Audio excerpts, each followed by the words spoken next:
Y quisiera un poco recordar que hemos vivido una década de crisis, pero no todos, no para todos fue una época de crisis. De hecho, escuchaba, yo creo que fue en esta semana, en algún telediario, una noticia que me sorprendió, y es que, perdón, esto es el título del mensaje, ¿verdad?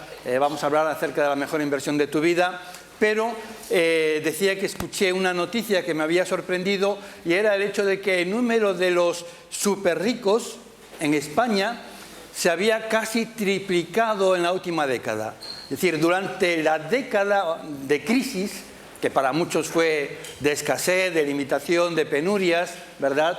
Hubo algunas personas que hasta triplicaron su capital, cuando no mucho más.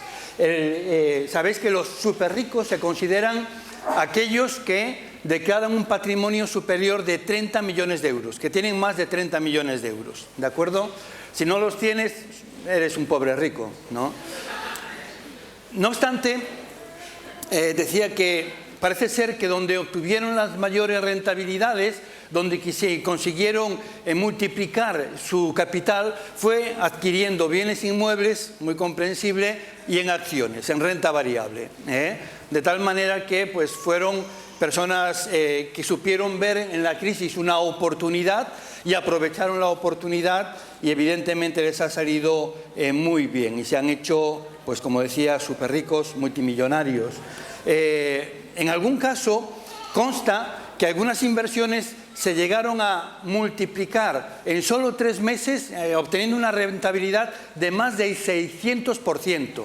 Esto es una barbaridad, Esto es como que vas a comprar un piso y por el valor de ese piso, cuando 7 pisos. Es esta rentabilidad. Con ese dinero que tenías apartado para comprar un piso, ahora compras 7 pisos. Quizás alguno pueda sentirse movido a la envidia, en el sentido de pensar, ¿cómo me hubiera gustado a mí poder tener algo para poder también invertir o aprovechar alguna ganga de estos pisos que sacaban los bancos muy baratos o cosas por el estilo, y ahora pues vería incrementado mi patrimonio?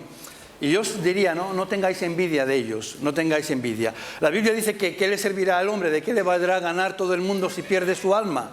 Y lo importante no es esto. Yo quiero hablaros precisamente de lo verdaderamente importante, que tiene que ver con cómo invertir nuestras vidas, de tal manera que encontremos satisfacción, que encontremos una vida plena, y no, como alguien describía, un programa que mostraba la vida de mujeres ricas, no sé si lo recordáis, y un periodista analizando el programa decía, son tan pobres que solo tienen dinero, ¿no? Y refleja muy bien a veces la realidad. Hay gente que es tan pobre que solo tiene dinero, y si solo tienes esto, pues al final tampoco es una vida que deba de producir envidia. Yo quiero hablaros precisamente de cómo invertir la vida de la mejor manera. Con el dinero, no obstante, nos sirve de referencia. Tenemos 3 opciones. Podemos desperdiciarlo, y hay muchas maneras de hacerlo. Yo recuerdo, por ejemplo, un jugador del Deportivo, no voy a decir quién, un jugador del Deportivo de La Coruña, que contaba en una entrevista, cuando le preguntaban cuál era la mayor locura que había hecho en cuanto a dinero, y él no recordaba mucho, pero decía, bueno, recuerdo una ocasión en la que contraté un helicóptero para ir a ver a mi novia a Valencia. Y un vuelo que habitualmente te puede costar, algunos lo sabéis muy bien, ¿verdad?, que te puede costar sobre 40 euros, un vuelo regular, pues él pagó más de 6.000 euros en darse ese capricho. Bueno, esto es un despilfarro, ¿verdad?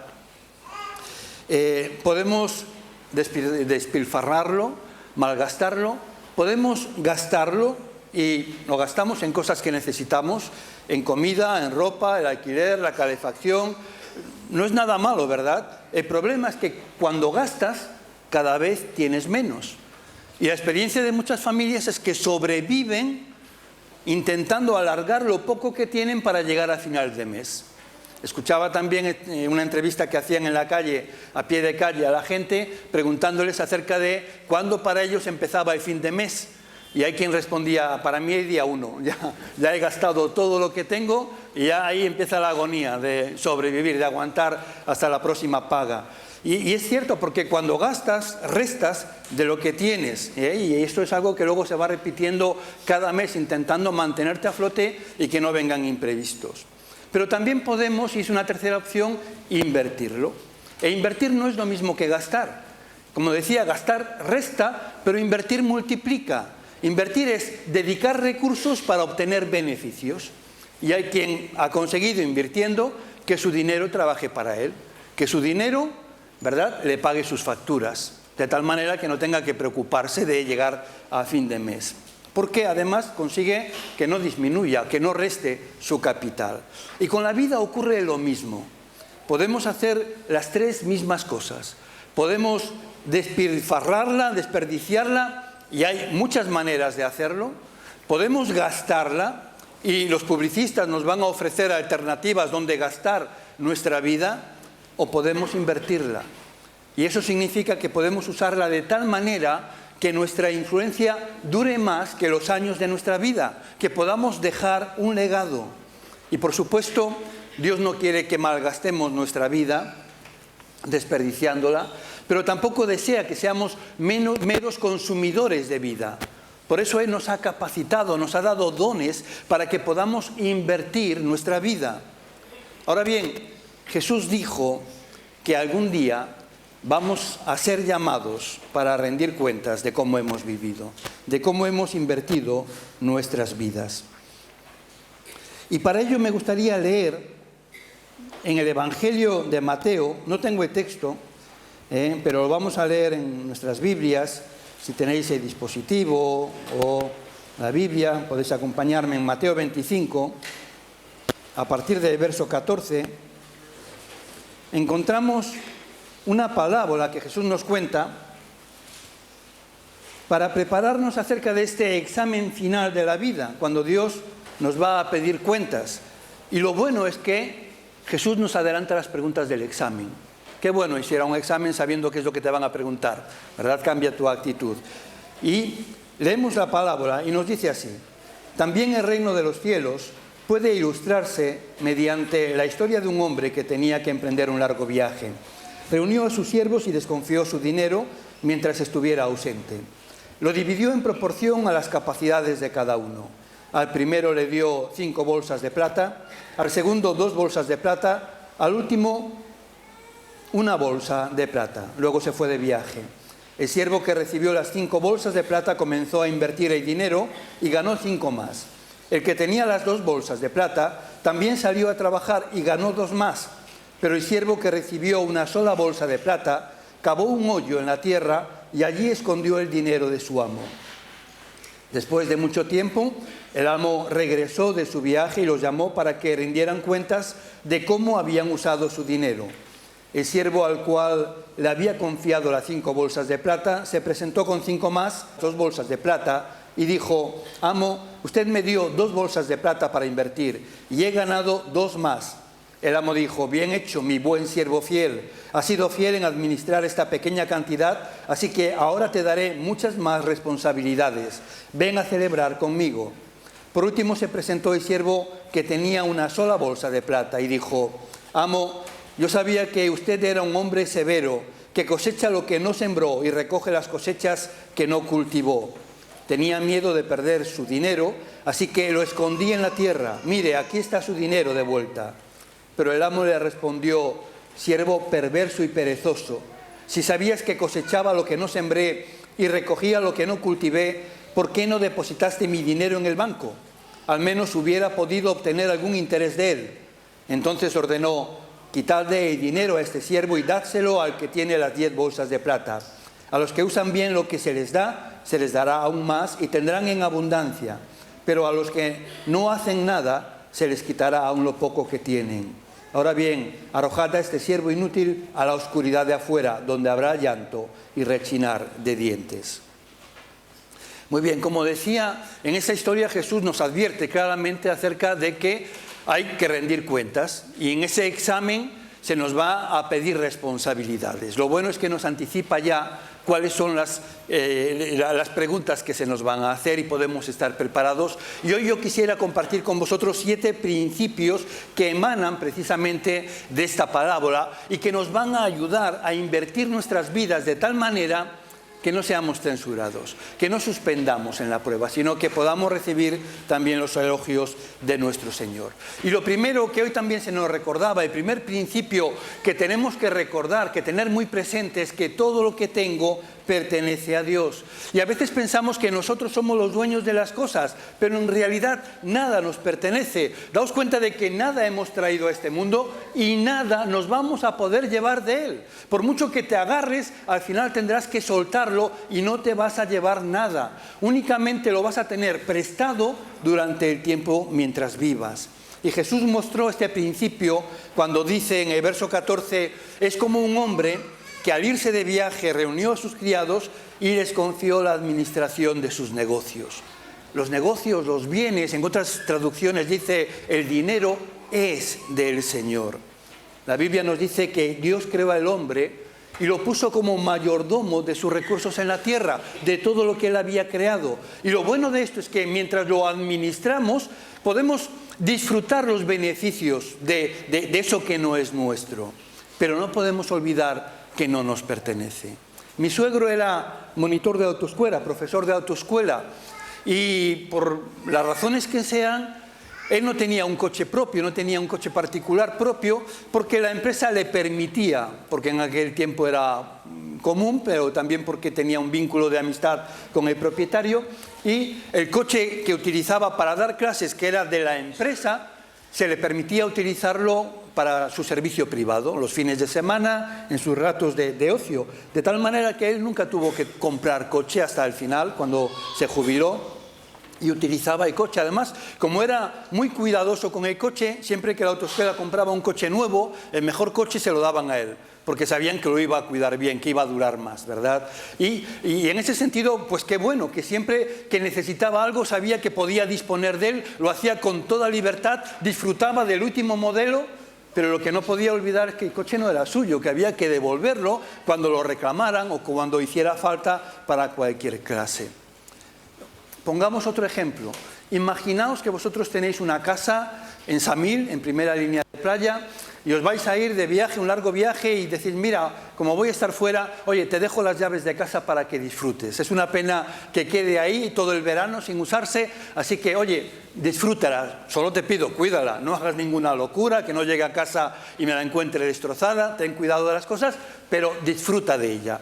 Y yo veo aquello y es todo lo que he soñado en mi vida, ¿verdad? Una casa en primera línea de playa, con unas vistas a Samir, a las CIES impresionantes, un salón espacioso, un dormitorio con una cama de 2x2, a mí que siempre me salen los pies de la cama, una cama de 2x2 es un lujazo, con un vestidor grande y un jacuzzi dentro de la habitación.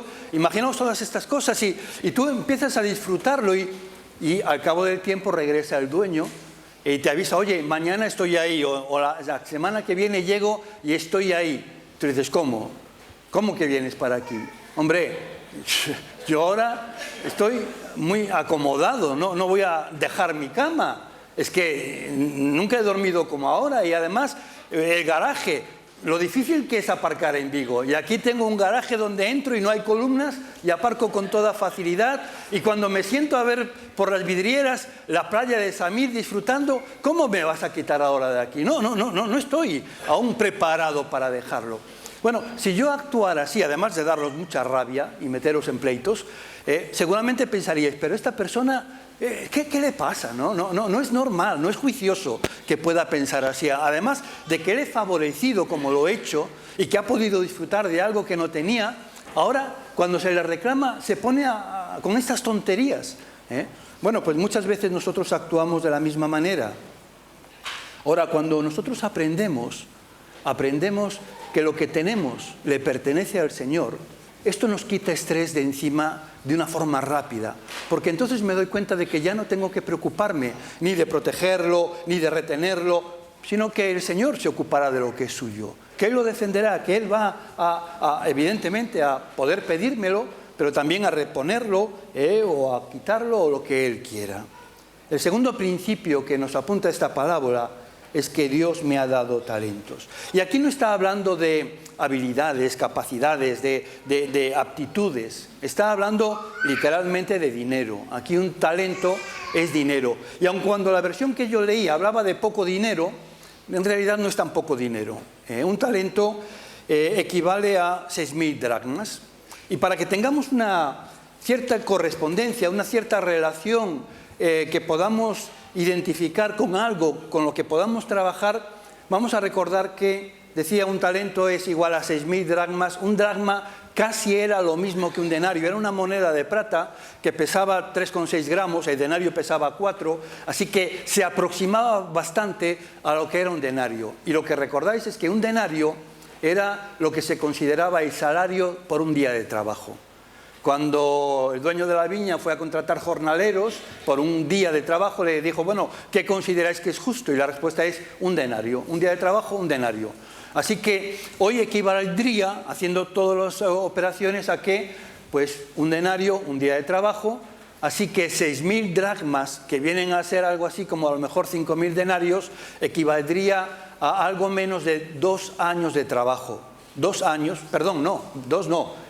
20 años de trabajo. Eso es un talento. 5 talentos son 100 años de trabajo. No son cantidades pequeñas, evidentemente de un trabajo no cualificado, un sueldo base, pero en todo caso estamos hablando de cantidades que permiten invertir. Y en ese sentido nos dice el texto que a uno dio 5 talentos, a otro 2 talentos y a otro 1, a cada uno conforme a su capacidad. Y algunas lecciones que extraemos de esto es que no todos recibimos la misma cantidad.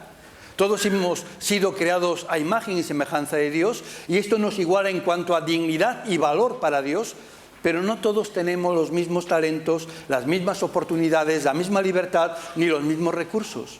Muchos de vosotros, por el mero hecho de haber nacido aquí, tenéis una serie de privilegios, oportunidades y libertades que otras muchas personas matarían o morirían por tener.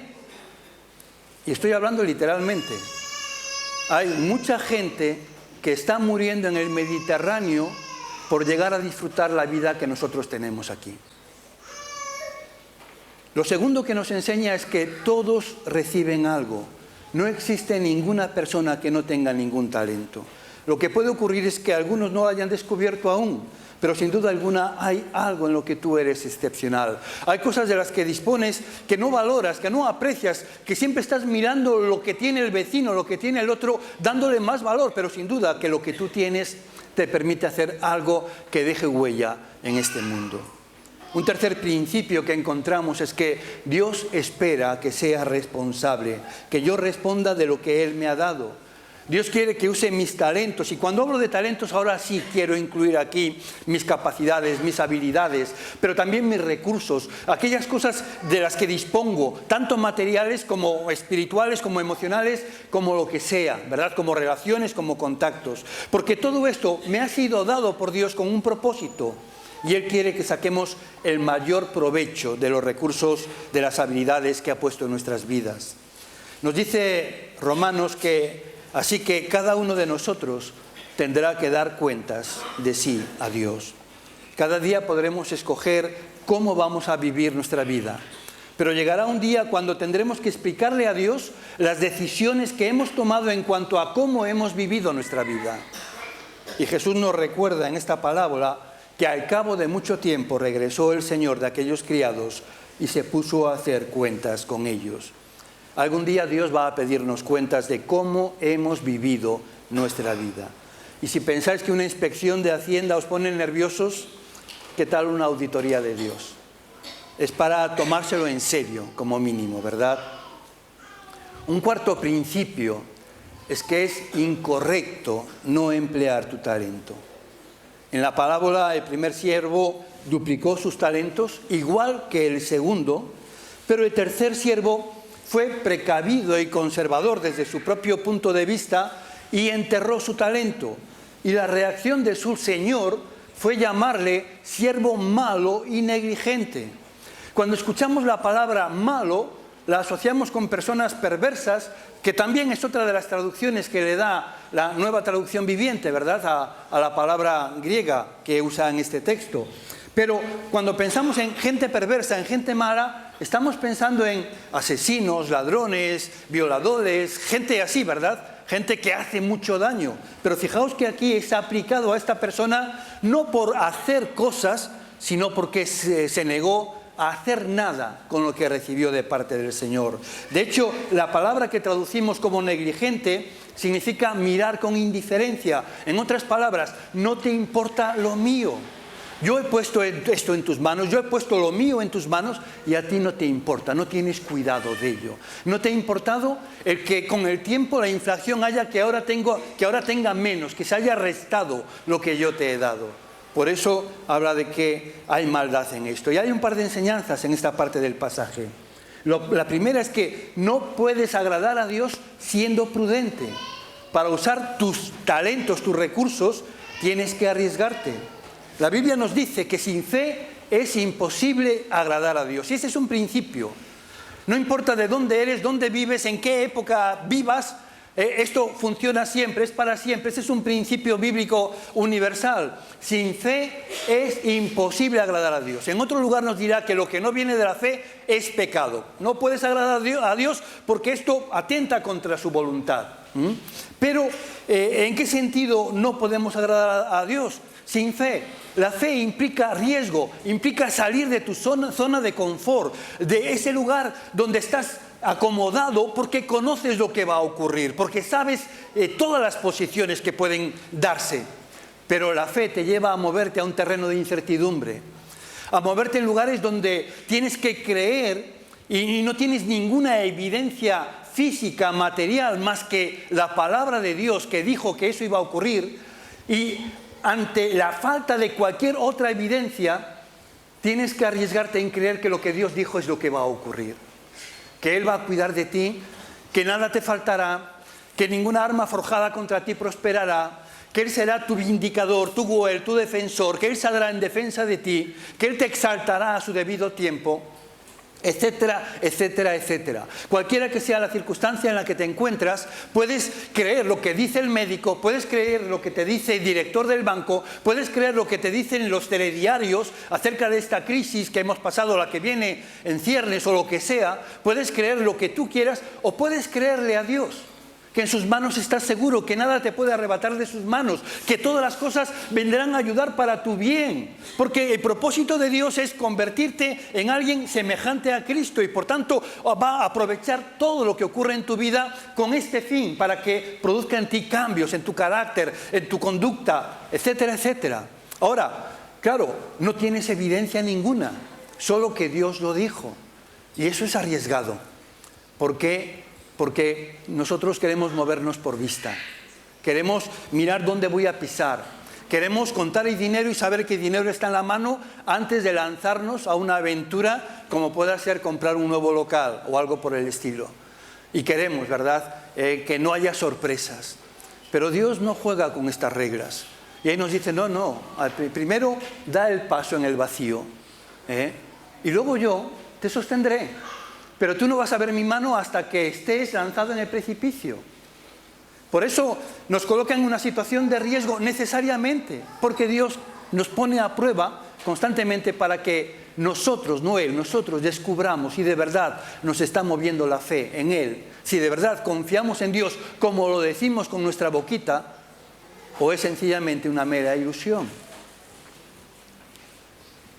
No hacer nada con mis talentos porque temo arriesgarme es inexcusable. Y lo segundo que aprendemos también en este pasaje es que Dios prefiere que intentes servirle, que por lo menos hagas un esfuerzo, aunque fracases, a que no hagas nada. Él llama malo y negligente a este siervo no porque perdiera el dinero, sino porque no hizo nada con él, porque no le importó. Y hay personas que no tienen gozo en su vida, y una de las razones es que viven muy cautelosamente, sentados a la orilla de la vida, convertidos en espectadores, temerosos de arriesgarse y vivir la vida que Dios tenía pensada para ellos. Y la consecuencia es que están enterrados en vida. Un quinto principio que extraemos de esta parábola es que el temor es lo que me impide usar mi talento. En el verso 25 se nos dice que fue el miedo lo que llevó a este siervo a enterrar su talento. Dice, tuve miedo, así que fui y escondí tu dinero en la tierra. ¿Y qué es lo que te está impidiendo a ti llegar a ser todo lo que Dios desea que seas? Pues igualmente el temor. Hay 3 clases de temores que nos impiden desarrollar nuestros talentos.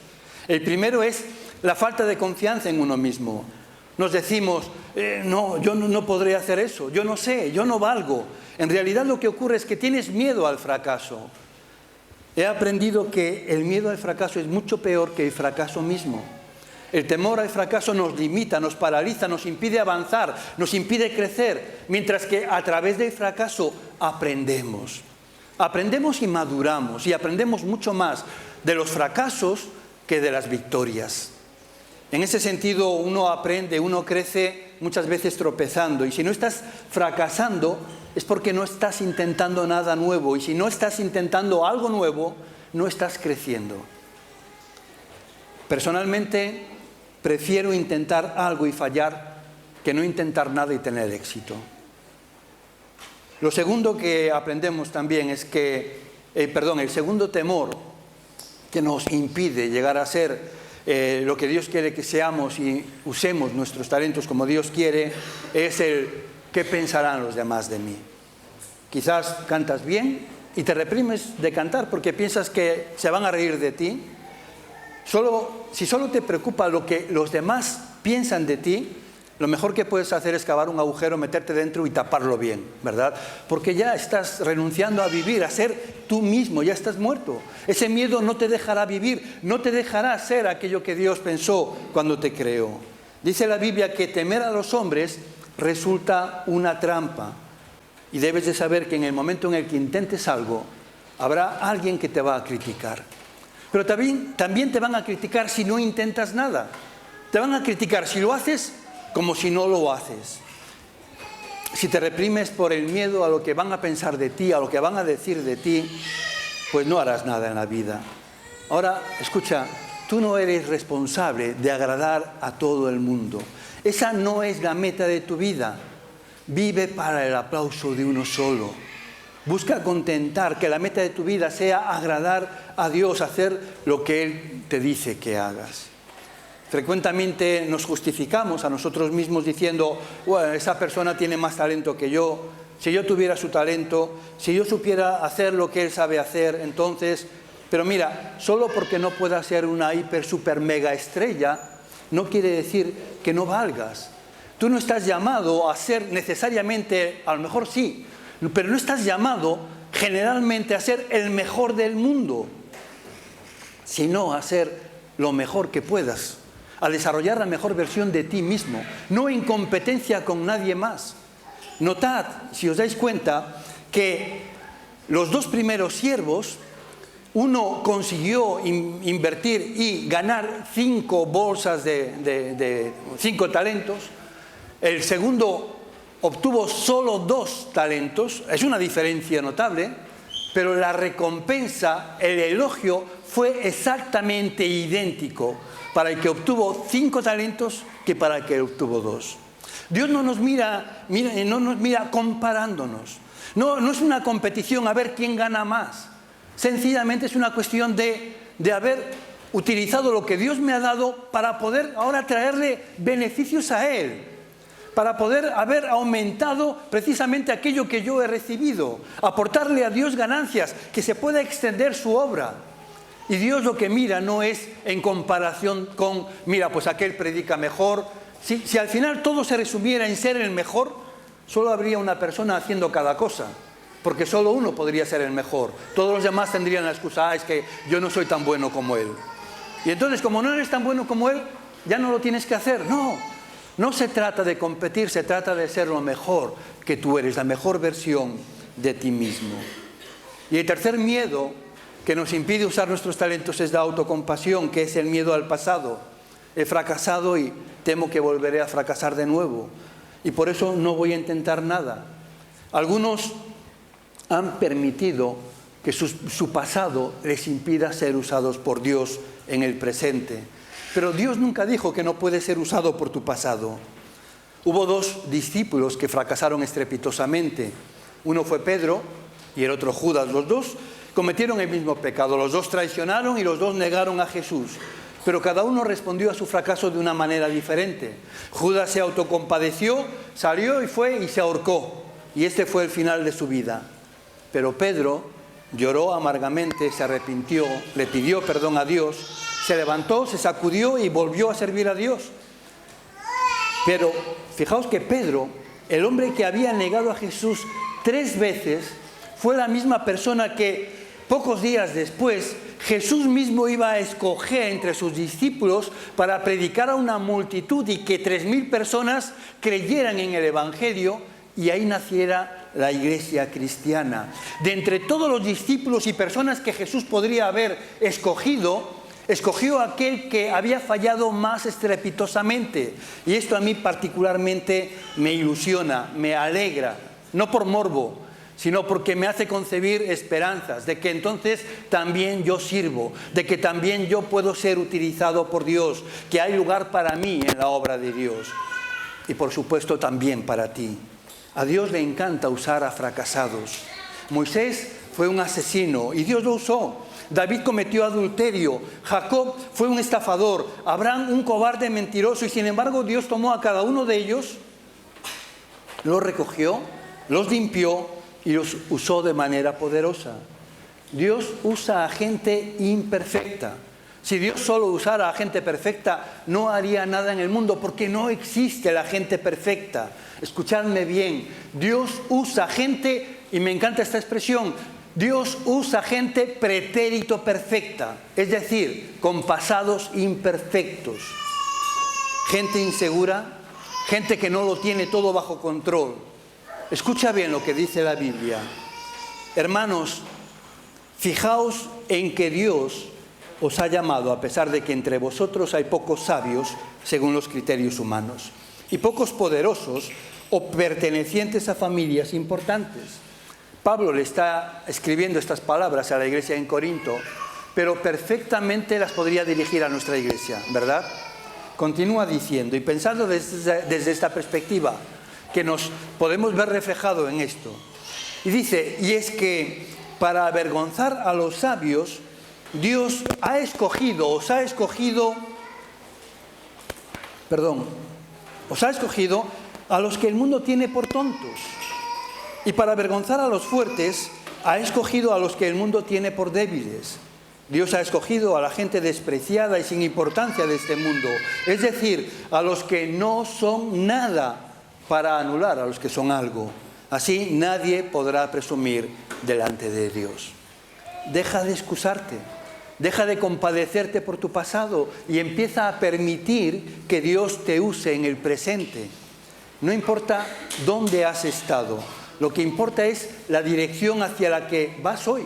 Y esa dirección es tu elección. Tú eliges a dónde quieres dirigir tu vida. El siervo malo llegó incluso a culpar al Señor. Dice, la razón por la que fracasé es porque yo sabía que eres un hombre duro. ¿A quién estás culpando tú hoy por tu falta de servicio a Dios? Por tu falta de felicidad, por no vivir en el centro de la voluntad de Dios. Quizás eres de los que piensan, si me hubiera casado con otra persona, hubiera podido ser un gran siervo. O si hubiera tenido otros padres, hubiera podido lograr más cosas en mi vida. O si tuviera otros hijos, podría ayudar más. Deja de culpar a otros. Tú estás tan cerca de Dios como tú escoges estar. Ni más ni menos. Cada uno es tan espiritual como desea ser. Dios nunca se ha alejado de ti. De tal manera que si hay distancia entre Dios y tú, adivina, eres tú el que te has alejado y tú eres el que tienes que moverte. Lo que tenemos que hacer es precisamente movernos en contra de nuestro temor. ¿Qué es lo que mueve? ¿Qué es lo que temes? Pues eso es lo que tienes que confrontar. Y es necesario que hagamos precisamente aquello que tememos porque declaramos que creemos en Dios y que Él nos va a dar fuerza para hacer frente a cualquier cosa que tengamos que enfrentar. Y si no, nos tocará explicar a Dios por qué permitimos que el temor nos frenara y hemos enterrado nuestras vidas y los talentos que nos dio. Un sexto principio es que lo que no se usa se pierde. Dice el verso 28, quitadle pues el talento y dadlo al que tiene 10 talentos. Y este es un principio universal. Lo que no usas, lo pierdes. Si yo no uso los músculos, los pierdo, disminuyen de tamaño. Y ocurre lo mismo con el dinero. Si no lo muevo, si no lo invierto, la inflación provoca que cada vez tenga menos valor y por tanto que pierda poder adquisitivo. Y lo mismo ocurre con la mente. Debemos de mantenerla activa, ejercitándola. Y de esta forma crece, la mente crece, el músculo crece. Si dejamos de practicar algo, lo perdemos. Pero lo opuesto también es cierto. Si lo uso, recibo más. Si ejercito mis músculos, aumentan de tamaño. Si invierto el dinero, lo lógico es que si lo invierto bien, crezca. Y es cierto en cualquier otra área. Ahora piensa, ¿de qué tienes necesidad de una mayor cantidad en tu vida? ¿Más energía? ¿Más tiempo? ¿Más dinero? ¿Más talento? Bueno, cualquier cosa que necesites en mayor cantidad, toma lo poco que tienes y empieza a usarlo para servir a Dios y Él te lo multiplicará, te lo prometo. Él dice que ni un solo vaso de agua fría dado en su nombre quedará sin recompensa. Y la forma en la que Dios cuenta es a 100 por 1. Cualquiera que haya dejado padre, madre, etcétera, etcétera, recibirá 100 veces más en esta vida y la vida eterna. Así es como Dios recompensa con un interés del 100%, de 100 por 1, perdón. Esto es un 10.000%. Ríete tú de los que se han hecho ricos en este decenio. Y finalmente, un último principio que quiero compartir es que hay recompensa. En los versos 21 y 23 el Señor responde a los dos primeros siervos: muy bien, eres un criado bueno y fiel, y como has sido fiel en lo poco, yo te pondré al cargo de mucho más. Entra y alégrate conmigo. Y en este versículo encontramos precisamente las 3 recompensas que Dios nos da cuando usamos nuestros talentos.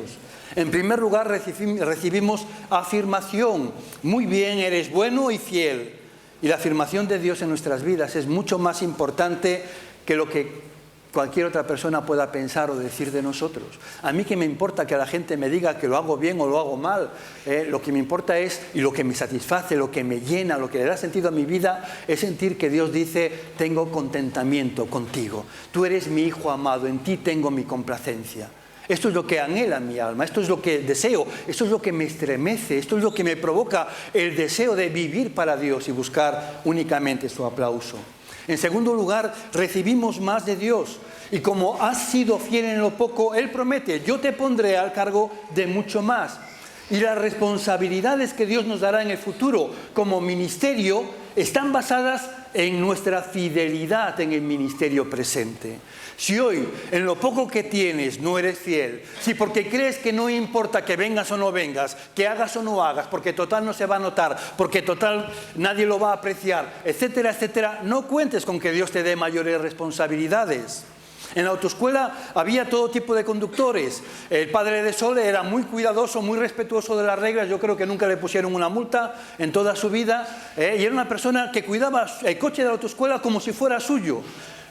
Pero había otros monitores con los que yo tuve la ocasión de conducir y de ir, que hacían derrapes con el coche y lo utilizaban sabiendo que no era suyo, no le importaba que se averiara, pegaban frenazos en seco, a mí me llevaron a una pista a practicar derrapes y contentos, ¿no? Y no le importaba que volcara el coche, total, era de la empresa, ellos no tenían que pagarlo. Pero así ocurría luego, la empresa no era ciega, lo veía y sabía: bueno, pues a ti el coche, el último, el que usaron todos, el que está más roto, si lo vas a romper, rompe este y no el nuevo. Y el nuevo, el bueno, se lo daban a aquel que sabían que era responsable. Es lógico. Y Dios actúa de la misma manera, porque no es irracional ni ilógico. Y en tercer lugar, nos dice que somos invitados a compartir la felicidad del Señor. Entra y alégrate conmigo. Si a mí me basta con saber que Dios está contento, no necesito más. Pero Él dice: no solo quiero que sepas que yo estoy contento, ven a compartir mi alegría, ven a celebrarla conmigo. Recuerdo la canción de Marcos Vidal, Cara a Cara, cuando habla acerca de: no me importa ni el color de la corona, ni el lugar que ocupe, ¿no? Lo único que yo quiero es verte cara a cara, no pido más. Pero Dios dice: no, pero no basta con que estés en casa. Yo quiero que lleves el anillo de hijo, yo quiero que vistas las ropas de hijo, yo quiero que estés calzado, vas a tener toda la autoridad. Yo quiero matar el becerro gordo y quiero que tú comas al lado de mí en la mesa. Disfruta, alégrate conmigo. Y Él va a compartir su alegría, su complacencia con nosotros. ¿Realmente quieres ser feliz? ¿Verdaderamente deseas una vida que valga la pena, que marque la diferencia? Pues la clave está en usar lo que tienes para servir a Dios sirviendo a los demás. Si haces esto, ¿qué sucederá? Pues Jesús nos anticipa, nos reta. Buscad primeramente el reino de Dios. Y nos dice que la consecuencia de hacer esto es que todas las demás cosas que necesitamos o necesitarás en tu vida, no tendrás que preocuparte por ellas porque Dios se encargará de ello. Pero entiende que no está diciendo que le dediques a Dios lo que te sobra de tu tiempo o lo que te sobra de tu energía o de tus recursos. Lo que te dice es, ponlo en el primer lugar, dale lo primero a Dios, busca primeramente a Dios y cuando haces esto, Dios dice, yo me encargo de ti, yo voy a cuidar de ti. Pronto pasa la vida. Los jóvenes les parece que aún, madre mía, yo recuerdo de niño, cuando pensaba en el año 2000, me proyectaba al año 2000 y decía, uy, en el 2000 yo tendré 30 y no sé cuántos años, ¿verdad? 38 años. Decía, madre mía, lo que queda, una vida, ¿no? Y lo veía tan lejos, ¿el 2000? ¿Cómo que lejos? ¿Dónde ha quedado? ¿No? Es decir, ya estamos adentrándonos en la mitad del siguiente siglo, ¿eh? Y de repente te das cuenta de que la vida corre a una velocidad de vértigo, que se pasa enseguida. Y fijaos, lo único que va a perdurar, lo único que va a durar es lo que hagamos para Cristo. Y ahora tú tienes que decidir qué vas a hacer con tu vida. Puedes malgastarla, puedes despilfarrarla, puedes gastarla sobreviviendo, manteniéndote, existiendo, o puedes invertirla, buscando primeramente el reino de Dios y su justicia. Y hoy tú tienes que elegir porque Dios ha hablado con claridad.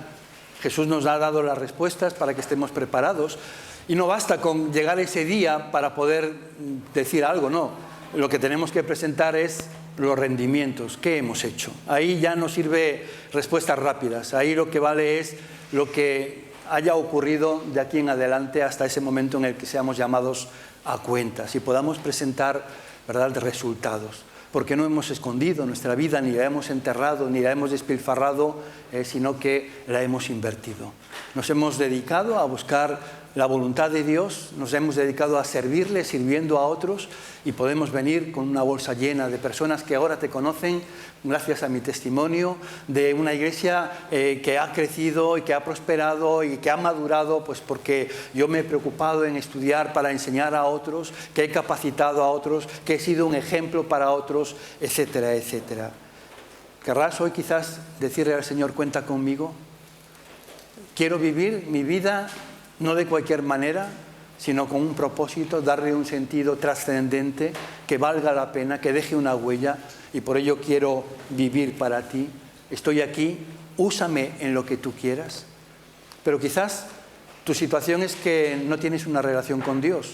Quizás no sé si es la primera vez que estás aquí o ya has venido más veces y has escuchado este mensaje u otros parecidos y quizás te das cuenta, ya sabes, o si no, hoy quiero decirte que lo que tú necesitas en primer lugar es tener a Dios. Porque como recordábamos al principio, ¿de qué vale el ganar todo el dinero del mundo si pierdes tu alma?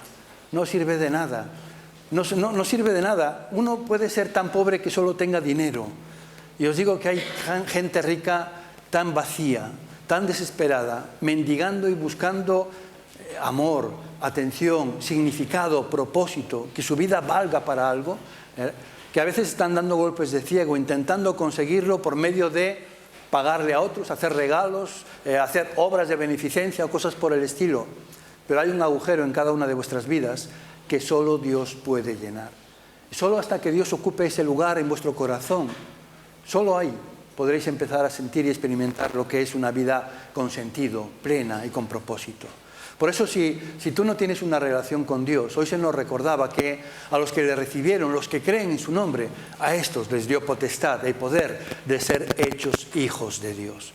Si tú quieres ser parte de esta familia, tener una relación con Dios en la que sepas que vas a gozar del privilegio de ser parte de la familia, lo que tienes que hacer es recibirlo.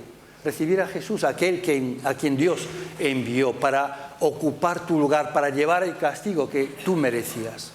Y la forma de recibirlo no es nada complicada. Es sencillamente abrir el corazón. Esto es un simbolismo para decir una rendición de vida.